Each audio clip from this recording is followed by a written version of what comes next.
നമസ്കാരം. ഒരു വീഡിയോ ചെയ്യാമെന്ന് വെച്ചതിന്റെ കാരണം ഫേസ്ബുക്ക് അണ്ണാച്ച് നമ്മുടെ പോസ്റ്റിന്റെ റീച്ച് വല്ലാതെ നിയന്ത്രിച്ചു കളഞ്ഞിരിക്കുകയാണ്. കാരണം വേറൊന്നുമില്ല, ചെറിയ ചെറിയ കാര്യങ്ങൾ മതി അവർക്ക്.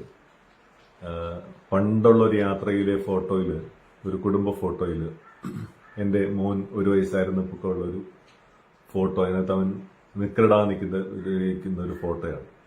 അപ്പൊ അതില് അവന്റെ സുനാപ്പി കണ്ടതുകൊണ്ട് ഫേസ്ബുക്ക് അതങ്ങ് കുറച്ച് കൺട്രോൾ ചെയ്തിരിക്കുന്നു. അപ്പൊ അതിന് കുറച്ച് സമയമെടുക്കും. പക്ഷെ വീഡിയോയ്ക്കൊന്നും ആ പ്രശ്നമില്ല എന്നാണ് തോന്നുന്നു മനസ്സിലാക്കുന്നത്. അപ്പോ രമേശ് നാരായണൻ, ആസിഫ് അലി വിഭാഗത്തിൽ ഞാനൊരു പോസ്റ്റ് ഇട്ടിരുന്നെങ്കിലും അത് വളരെ കുറച്ച് പേരെ കണ്ടുള്ളൂ. 1-2 പേര് വിരുദ്ധാഭിപ്രായങ്ങളായിട്ട് എത്തുകയും ചെയ്തു. എന്താന്ന് വെച്ചാല് ഈ വിഷയത്തില് തീർത്തും പറഞ്ഞാൽ ആസിഫ് അലി തന്റെ മഹത്വം ഉയർത്തിപ്പിടിക്കുകയും രമേശ് നാരായണൻ സമൂഹ മധ്യത്തില് വളരെ ചെറുതായി പോവുകയും ചെയ്തു എന്നുള്ളത് വാസ്തവം തന്നെയാണ്. ആ ഒരു വേദിയിൽ വെച്ച് തനിക്ക് നേരിട്ട ഒരു അപമാനം, വളരെ സീനിയറായ ഒരു സംഗീതജ്ഞൻ എന്ന നിലയ്ക്ക് തന്നെ വേദിയിൽ വിളിച്ച് ആദരിക്കുന്നതിന് പകരം തന്നെ പേരുപോലും പരാമർശിക്കാതിരിക്കുകയും ഒടുവിൽ താൻ ശ്രദ്ധയിൽപ്പെടുത്തിയപ്പോൾ മാത്രം പേര് തെറ്റായിട്ട് പരാമർശിച്ച് ഉപഹാരം നൽകുകയും ചെയ്തപ്പോഴുണ്ടായ ഒരു നൈമിഷികമായ വികാരപ്രകടനത്തിൽ താൻ ആസിഫ് അലിയെ മറന്നതാണെന്നും അത് അദ്ദേഹത്തെ മനഃപൂർവ്വം അപമാനിക്കാൻ ഉദ്ദേശിച്ചല്ല എന്നൊക്കെയുള്ള ന്യായീകരണങ്ങളുമായിട്ട് അദ്ദേഹം എത്തി. അത്തരമൊരു ന്യായീകരണം തരാൻ അദ്ദേഹം നിർബന്ധനായ സാഹചര്യമാണ് ഉണ്ടായത്. അതൊക്കെ വാസ്തവമാണ്. ആസിഫ് അലിയെ അത്തരമൊരു സന്ദർഭത്തിൽ അവഗണിച്ചതും അദ്ദേഹത്തെ അവഗണിച്ചുകൊണ്ട് ജയരാജിൽ നിന്ന് വീണ്ടും ആ ഉപഹാരം അദ്ദേഹം സ്വീകരിച്ചതും മഹാ അപരാധം തന്നെയാണ്, ഒരു സംശയമില്ല. പക്ഷെ അത് അപമാനമാണോ എന്ന് തീരുമാനിക്കേണ്ടത് അപമാനിതനായി എന്ന് ബോധ്യമുള്ള വ്യക്തിയാണ്. അപ്പൊ ആസിഫ് അലിയാണ് പറയേണ്ടത് അത് തനിക്ക് അപമാനമായി തോന്നിയോ അല്ലയോ എന്നുള്ളത്. സമൂഹമല്ല എന്നാണ് എന്റെ അതിലഭിപ്രായം. അപരാധമാണ് രമേശ് നാരായണൻ ചെയ്തത്. പക്ഷെ അത് ആസിഫ് അലി അപമാനിക്കലാണ് എന്ന് സമൂഹത്തിന് തോന്നിയാൽ പോരാ, അദ്ദേഹത്തിന് തോന്നിയ അദ്ദേഹം പറയുകയും ചെയ്യണം. അദ്ദേഹം പറയാതിരിക്കുന്നുവെങ്കിൽ നാം ചെയ്യേണ്ടത് കുറച്ച് മിതത്വം പാലിക്കുക എന്നുള്ളതാണ് എന്റെ അഭിപ്രായം. അതാണ് ഞാൻ പറഞ്ഞത്. കാണ പറ്റുന്ന കേൾക്കുമ്പോൾ കയറെടുക്കുന്ന ഒരു പൊതു സ്വഭാവം നമുക്കുണ്ട്. ആ സ്വഭാവം നമ്മൾ മാധ്യമങ്ങൾ ഈ വീഡിയോ ആദ്യം അവതരിപ്പിച്ചപ്പോൾ തന്നെ പ്രതികരണമായ എത്തിയിലൂടെ തെളിയിക്കുകയാണ് ചെയ്തത്. വളരെ വലിയ സാംസ്കാരിക നായകർ പോലും അതിനകത്ത് ആസിഫ് അലിക്കൊപ്പം എന്ന് ഒക്കെ എഴുതിയിട്ട് വരികയാണ് ഉണ്ടായത്. ആസിഫ് അലിക്കൊപ്പം തന്നെയാണ് നിൽക്കേണ്ടത് എന്നുള്ള കാര്യത്തിൽ യാതൊരു സംശയവുമില്ല. പക്ഷെ ആസിഫ് അലി അപമാനിതനായി എന്ന് പറയുമ്പോൾ അദ്ദേഹം അത് വ്യക്തമാക്കണം.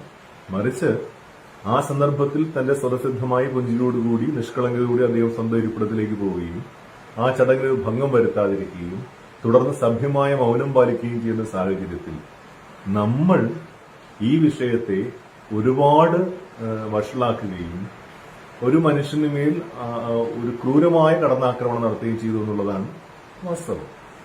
ആ ക്രൂരമായ കടന്നാക്രമണത്തിന് അദ്ദേഹം അർഹനാണോ അല്ലയോ എന്നുള്ളത് മറ്റൊരു വിഷയം. കാരണം അദ്ദേഹത്തെ പറ്റി അറിയുന്ന പലരും സോഷ്യൽ മീഡിയയിൽ കൂടെയും ഓൺലൈൻ മാധ്യമങ്ങളിൽ കൂടെയും പറഞ്ഞു കണ്ടു. സ്വതവേ അഹങ്കാരവും അഹംഭാവവും ഒക്കെയുള്ള ഒരു വ്യക്തിയാണ് ശ്രീ രമേശ് നാരായണൻ എന്നുള്ളത്. ആണോ ഇല്ലയോ എന്നുള്ളത് നമുക്ക് വ്യക്തമല്ല. എനിക്ക് അദ്ദേഹത്തെ ഒരു നേരിയ പരിചയമുണ്ട്. 1-2 പ്രോഗ്രാം അദ്ദേഹത്തിന് കൊടുക്കാൻ സാധിച്ചിട്ടുണ്ട്. ചില അനുഭവങ്ങളുമുണ്ട്.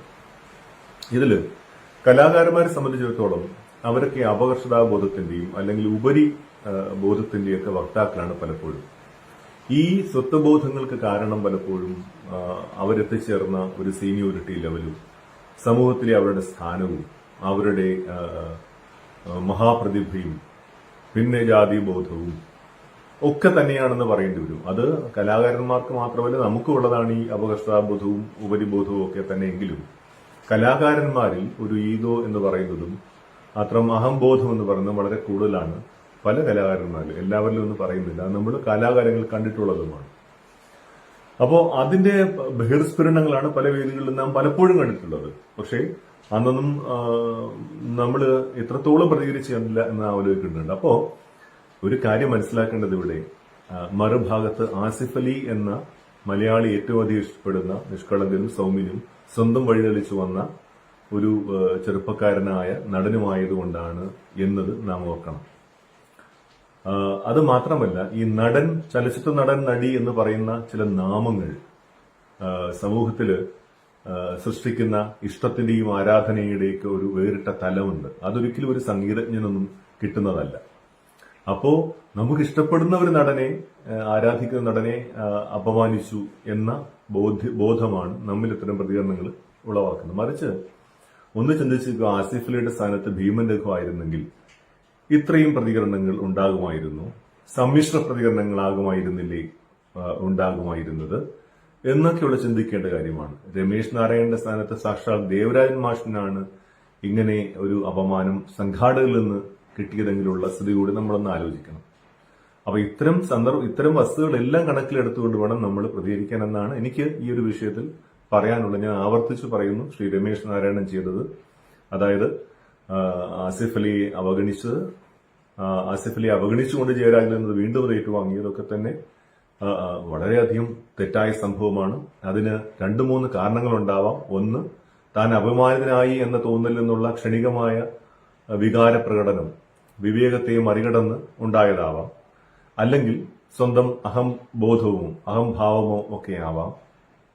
അല്ലെങ്കിൽ വളരെ ജൂനിയറായ ഒരു ആർട്ടിസ്റ്റിൽ നിന്ന് 3 സീനിയറായ താൻ ഇത് സ്വീകരിക്കണോ എന്ന ഒരു തെറ്റായ ബോധ്യമാവണം. ഇങ്ങനെ പല കാരണങ്ങൾക്ക് നമുക്ക് ഊഹിക്കാവുന്നതേ ഉള്ളൂ. ഇതിലേതാണ് എന്നുള്ളത് നമുക്കറിയില്ല. അപ്പോൾ ഒരു ന്യായീകരണമായി അദ്ദേഹം രംഗത്ത് വരാൻ സമൂഹത്തിന്റെ പ്രതികരണം കൊണ്ട് പ്രേരിതനാകുമ്പോൾ ആ ന്യായീകരണത്തിൽ വിശ്വസിച്ചിട്ട് ആ വിവാദം മറക്കുകയാണ് നല്ലതെന്നാണ് എന്റെ പക്ഷം. കാരണം ഇത്തരം വിവാദങ്ങൾക്ക് 1-2 ദിവസം ആയുസ് മാത്രമേ ഉള്ളൂ. ഇന്ന് നാം അത് ഇന്നുകൂടി അല്ലെങ്കിൽ നാളെ കൂടിയൊക്കെ അതിന്റെ ഒരു പ്രതികരണങ്ങളും ബഹിർസ്ഫുരണങ്ങളും ഒക്കെ ഉണ്ടാവും. അത് കഴിഞ്ഞ് വീണ്ടും നമ്മളത് മറക്കും. അദ്ദേഹത്തിന്റെ സമ്മർദ്ദം കുറെ നാൾ കൂടി ഉണ്ടാവും. കാരണം ഉണ്ടാവണം, അത് അദ്ദേഹം തന്നെ സൃഷ്ടിച്ച ഒരു സംഭവമായതുകൊണ്ട്. ആസിഫ് അലി അത് ബാധിക്കുന്നതേയില്ല. താനും അദ്ദേഹം കൂടുതൽ ഉയരങ്ങളിലേക്ക് പോവുകയും ചെയ്യും. മലയാളി മനസ്സിൽ കൂടുതൽ സ്ഥാനം അദ്ദേഹത്തിന് കിട്ടുകയും ചെയ്യും. നാളെ ഇതെല്ലാം കഴിഞ്ഞിട്ട് വീണ്ടും ഒരു മനോഹര ഗാനവുമായി രമേശ് നാരായണൻ വരുമ്പോൾ ഒരുപക്ഷെ ഈ ഒരു വിവാദം നമ്മുടെ മനസ്സിൽ തികട്ടി വന്നാൽ പോലും നാം അത് ഉപേക്ഷിക്കുകയും ചെയ്യും എന്നുള്ളതാണ് എന്റെ വാസ്തവം. അതുകൊണ്ട് ഇത്തരം വിവാദങ്ങളിൽ പ്രതികരിക്കുമ്പോൾ എനിക്കൊരു നമ്മുടെ മലയാളി സമൂഹത്തോട് വയ്ക്കാനുള്ള അഭ്യർത്ഥന എന്ന് പറയുന്നത്, വളരെ സൂക്ഷ്മമായി കാര്യങ്ങളെ അപഗ്രഥിച്ചതിന് ശേഷം മാത്രമാണ് പ്രതികരിക്കേണ്ടത് നമ്മൾ. കാരണം നമ്മൾ പ്രബുദ്ധരായ മലയാളികളെന്നാണ് അവകാശപ്പെടുന്നത്. സാക്ഷരതയിൽ വളരെ മുന്നിൽ നിൽക്കുന്നവരെന്നാണ് നാം അഭിമാനിക്കുന്നത്. നവോത്ഥാനത്തിന്റെയും പുരോഗമനത്തിന്റെയും കാര്യത്തിൽ വളരെ മുൻപന്തിയിലാണെന്നാണ് നാം സ്വയം അഭിമാനിക്കുന്നത്. ആ ഒരു മലയാളി വിഷയങ്ങളിൽ പ്രതികരിക്കുമ്പോൾ ആ വിഷയങ്ങളുടെ പൂർണ്ണമായ സത്യാവസ്ഥ അല്ലെങ്കിൽ ഏകദേശം സത്യാവസ്ഥയെങ്കിലും പുറത്തു വന്നതിന് ശേഷം മാത്രമേ പ്രതികരിക്കാവൂ. ഇന്ന് കഴിഞ്ഞ ദിവസം 24 ന്യൂസിൽ ഇതിന്റെ ചർച്ച വന്നപ്പോൾ ഈ ഷോയുടെ ഡയറക്ടറായ ജോസ് തോമസ് പറഞ്ഞിരുന്നു, അദ്ദേഹത്തിനെ ആ സംവിധാന ചുമതല ഏൽപ്പിച്ച തലേദിവസം മാത്രമാണ്. അദ്ദേഹത്തിന് ആദരിക്കേണ്ടവരുടെ ലിസ്റ്റ് MDയുടെ മകൾ അശ്വതിയോട് ചോദിച്ചപ്പോൾ അത് എന്റെ ജോലിയല്ല എന്നോ മറ്റോ അശ്വതി പറഞ്ഞു വന്നു. പിന്നെ അദ്ദേഹത്തിന്റെ കയ്യിൽ ഇല്ലായിരുന്നു എന്നോ.